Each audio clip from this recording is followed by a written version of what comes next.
Number 19. Solve the equation x squared plus 5 minus 7 equal to 0. You must show all your workings and give answer correct to 2 decimal places. If the question asks for 2 decimal, don't think, just use a formula.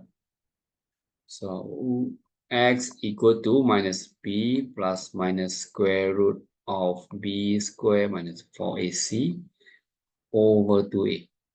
Okay, you need to show all your workings.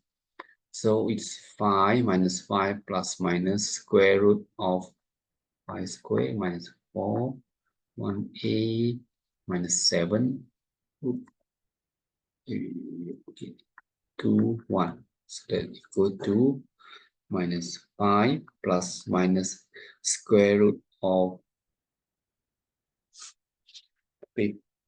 25 plus minus,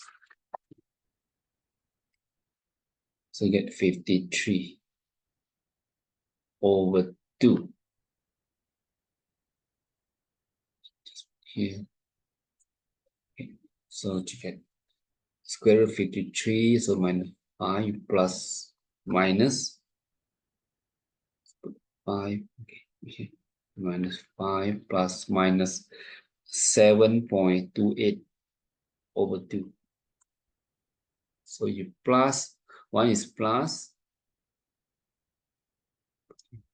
so x, sorry, so your x should equal to minus 5 plus 7.28 over 2, or minus 5 minus 7.28 over 2. So that equal to 1.14 and negative 1, negative 6. So negative 6.14. It's 1.14 decimal, negative 6.14. So that's all. So remember, practice is the key, and good luck with your studies. And if you feel that this video helped you, and please subscribe, and I'll see you again. Bye bye.